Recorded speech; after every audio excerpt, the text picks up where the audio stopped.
పౌర్ణమి సందర్భంగా ఆదివారం ఆర్ఆర్పేట శ్రీ వెంకటేశ్వర ఆలయంలో ఘనంగా పౌర్ణమి ఉత్సవాన్ని నిర్వహించారు. ఈ సందర్భంగా వేదాంతం విష్ణుప్రసాద్ ప్రవచనం అద్భుతంగా సాగింది. గురు పౌర్ణమి విశిష్టత, ఈ రోజు చేసే పనుల వల్ల ఎన్ని మంచి ఫలితాలు దక్కుతాయని సవివరంగా వివరించారు. గురు పౌర్ణమిని పురస్కరించుకుని విష్ణుప్రసాద్ దంపతులను ఆలయ ఈవో నాగం సన్యాసిరావు, అర్చక స్వాములు, భక్తులు కలిసి ఘనంగా సన్మానించారు.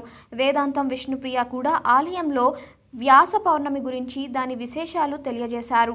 భక్తులకు అనేక సందేహాల్ని నివృత్తి చేశారు. వ్యాస పౌర్ణమిని గురు పౌర్ణమిగా గుర్తించినట్టుగా చెప్పారు.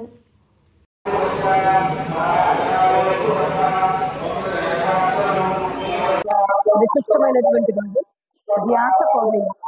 మనకి ప్రతి పౌర్ణమి 12 మాసాలు వచ్చే 12 పౌర్ణమిలో విశేషమైనది.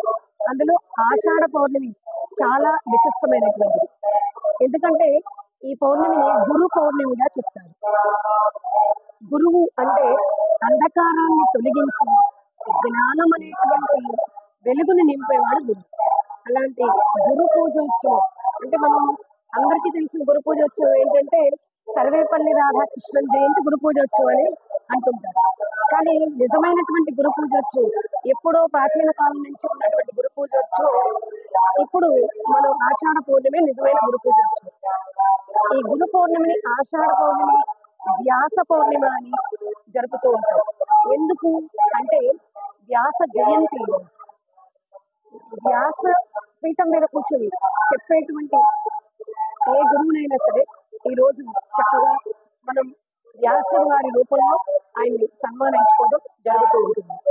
అలాగే ఈరోజు మన ఆర్ఆర్పేట వెంకటేశ్వర స్వామి వారి దేవస్థానంలో కూడా గురు పౌర్ణమి వేడుకలు చాలా ఆనందోత్సాహాలతో జరిగాయి. ఈరోజు గురు పౌర్ణమి రోజున వ్యాసపీఠం మీద కూర్చొని రోజు పురాణ ప్రవచనం చేస్తున్నటువంటి విష్ణుప్రసాద్ గారు దంపతులకు ఈరోజు సన్మాన కార్యక్రమం చేశారు.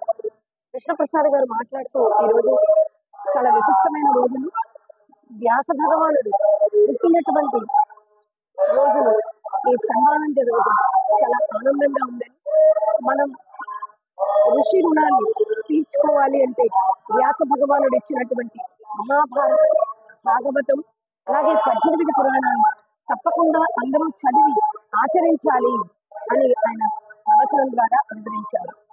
ఈరోజు గురు పౌర్ణమి రోజున ఎవరైతే గురువుల్ని ఆరాధిస్తారో, వ్యాస భగవానుడిగా పూజిస్తారో వారందరికీ శుభాలు చేకూరుతారు. మోక్షం కోసం అందరూ ప్రయత్నిస్తూ ఉంటారు. ఆ మోక్ష మార్గాన్ని చూపించేటువంటి వాడు గురువు అనేటువంటి విషయాన్ని ఆయన వివరించారు. అందుకే కబీర్ దాస్ చెప్తూ ఉంటారు, గురు గోవిందో ఖడేతో కాకై లాగే పావు. అంటే గురువు గోవిందుడు ఇద్దరు నిలిచిన కనుక ఉంటే మీరు ఎవరికి నమస్కరిస్తారు అంటే నేను గురువుకి నమస్కరిస్తాను. ఎందుకంటే ఆ గోవిందుడిని చూపించే ఆయనే గురువు. అంతటి ప్రాముఖ్యత కలిగినటువంటిది గురువు యొక్క విశిష్టత. అందుకని తప్పకుండా అందరూ, అందుకే మనకి మాతృదేవోభవ, పితృదేవోభవ, ఆచార్య దేవోభవ అంటారు. ఆచార్యుల వారు అంటే గురువే. గురువుకి భారతదేశంలో చాలా విశిష్టమైనటువంటి స్థానం ఉంది. కాబట్టి గురు పరంపరను కొనసాగిస్తున్నటువంటి గురువులందరికీ కూడా గురు పౌర్ణిమ శుభాకాంక్షలు ఈరోజు తెలియజేశారు. ఆనందోత్సాహాలతో చెప్పిన భక్తులందరూ గురు పౌర్ణమి రోజున విష్ణుప్రసాద్ గారి దంపతులను సన్మానించడం జరిగింది.